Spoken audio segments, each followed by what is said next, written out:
Did you, because there's a lot of people watching this who grew up in poverty, and I've heard people say, I remember meeting with a man years ago, and he had mentioned to me he had never actually left this downtown urban area his whole life. He'd never actually left. Did you, in your mind, envision leaving this place at some point, or did you even know there was other options? I mean, did you think that, or? You hit on two things, Clay.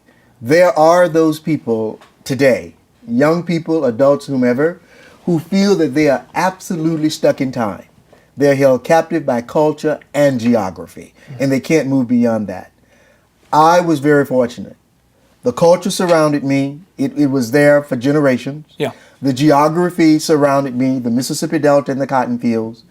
But there was something inside of my head that lived beyond that. Okay. And I can remember being in the cotton fields, dreaming of a different place and time, dreaming of something different. And to me, that's the big difference in my life. And that can be the big difference in the lives of others as well. Yeah, I've read, as many books as you will write. And I've tried to because I love studying successful people and asking kind of, how did they do it? And with your life, it's just been inspiring. At what point was there a turning point where you discovered entrepreneurship? And it's good that you brought up entrepreneurship, because to me, that's a way of thinking. That is definitely a way of thinking.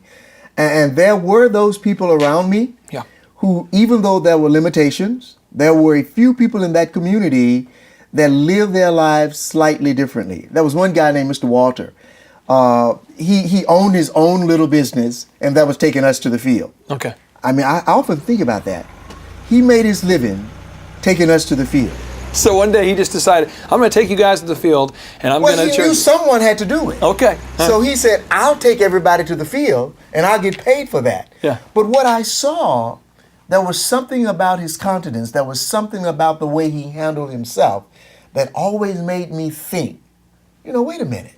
There has to be a little bit more than what I'm currently doing. Okay. There has to be another side to this coin. Yeah. And I was always searching for the other side of that coin. Do you remember anybody sitting down with you and saying, hey, Cliff, you can do this? Or, hey, there is a bigger world. There was anybody who came into your world and told you that there was a different way to do things, or that entrepreneurship was possible, or anybody who kind of came into your world to tell you this? I doubt if many of the people who I grew up with actually knew the word entrepreneurship.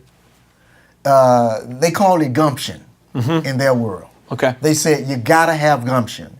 And that word encompassed this whole idea of thinking, this whole idea of, I can accomplish something, I can do this.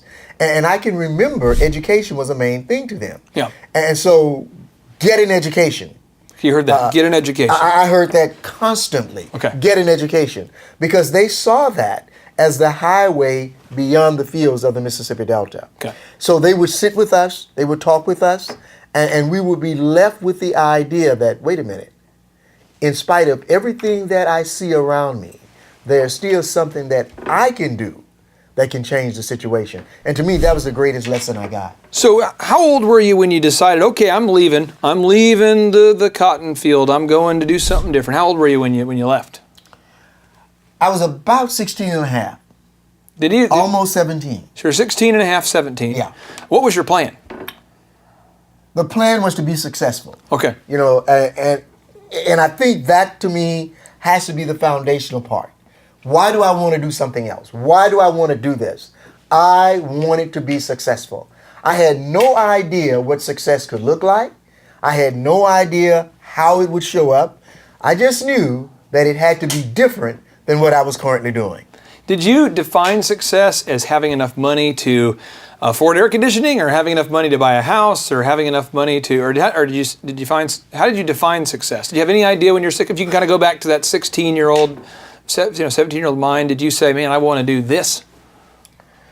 Clay, when I think about how I define success, there was something inside of me that was restless. Yeah. There was something inside of me that was in search of something. Didn't quite know what it was, but I felt I would recognize it when I got the chance to see it. And for me at that point, success was being able to do what I felt I could do. Okay. Whereas before, I was doing what everybody else wanted me to do, told me to do, and expected me to do.